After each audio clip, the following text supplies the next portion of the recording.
नमस्कार,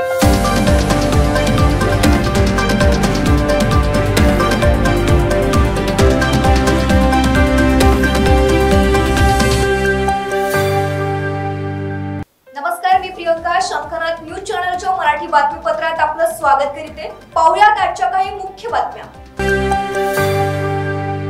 महाराष्ट्रामध्ये 45+ करण्यासाठी कुटुंबांशी चर्चा करून माघार घेतली. मी नाराज नाही. मात्र या मतदारसंघात धनुष्यबाण चिन्ह असतं तर भरपूर मतदान मिळालं असतं, असं प्रतिपादन किरण सामंत यांनी केलं. भविष्यात सर्वांना सोबत घेऊन काम करणार असून माझा हेतू स्वच्छ होता. शिवसेनेच्या कार्यकर्त्यांमध्ये नाराजी राहणारच, ते साहजिकच आहे. भारतीय जनता पार्टीच्या बड्या नेत्यानं सांगितलं म्हणून मी उमेदवारी मागं घेतल्याचं ट्विट डिलीट केलं होतं, असेही शिवसेना नेते किरण सामंत म्हणाले.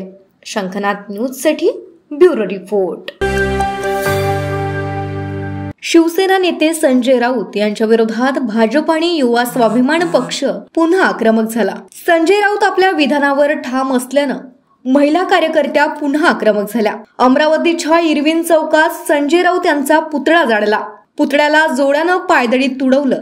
संजय राऊत यांच्या विरोधात घोषणाबाजी करत त्यांच्या वक्तव्याचा निषेध करण्यात आला. राऊत यांच्या विरोधात विनयभंगाचा गुन्हा दाखल करण्याची मागणी साक्षी उमक युवा स्वाभिमान कार्यकर्ता यांनी केली. शंखनाथ न्यूज साठी ब्युरो रिपोर्ट.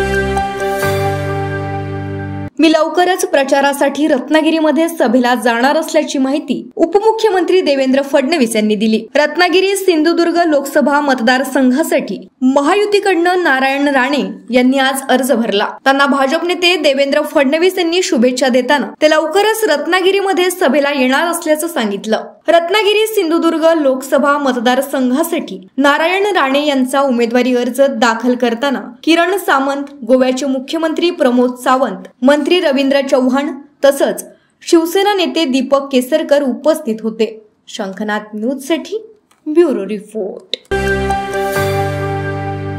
अजितदादांच्या मागे तेव्हा कोण होतं? शपथ घेण्यासाठी कोणी पाठवलं? त्याचा अजितदादांनी खुलासा केलेलाच आहे. आता अजितदादा आमच्या सोबत आहेत. आज महायुतीचं काम राज्यात चांगलं सुरू आहे. विकासाच्या मुद्द्यावर सर्व घटकांना घेऊन आम्ही पुढे जात आहोत, असं प्रतिपादन मुख्यमंत्री एकनाथ शिंदे यांनी केलं.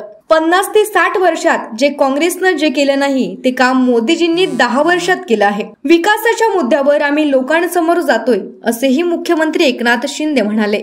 शंखनाथ न्यूज साठी ब्युरो रिपोर्ट. लोकशाहीला भक्कम करण्यासाठी म्हणून यंदा लोकसभेच्या निवडणुकीत 75% पेक्षा अधिक मतदान होणार आणि त्यासाठी व्यापक जनजागृती करण्यात आली असल्याचा विश्वास जिल्हाधिकारी विपिन इटनकर यांनी वर्तविला होता. मात्र शुक्रवारी झालेल्या निवडणुकीत नागपूरमध्ये फक्त 47% इतकंच मतदान झालं. याबाबत देशजनहित पक्षाचे नागपूरचे उमेदवार किवीसुका सूर्यवंशी यांनी तीव्र शब्दात आक्षेप घेतला आहे.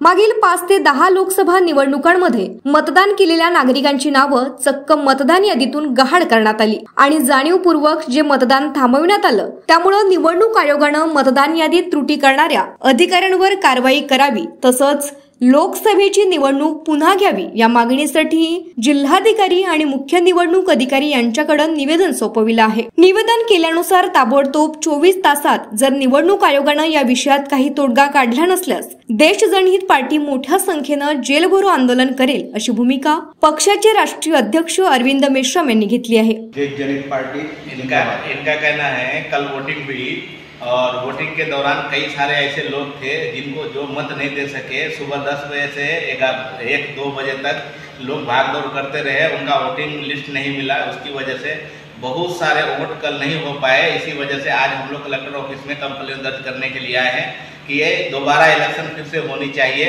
हमारा मानना है क्योंकि हमारे कई सारे लोग, हजारों लोग वोट नहीं कर पाए हैं. जो लोग बहुत परेशान हो गए हैं उनके लिए मैं ये चाहूँगा कि मेरे कलेक्टर ऑफिसर को, जिसको मैं अभी कंप्लेंट दे करके आया हूँ, वो हमारी हेल्प करे और दोबारा फिर से इलेक्शन होनी चाहिए. ये हमारी मांग है. कॅमेरामॅन प्रवीण सह सनी भोंगाडे, शंखनाथ न्यूज नागपूर.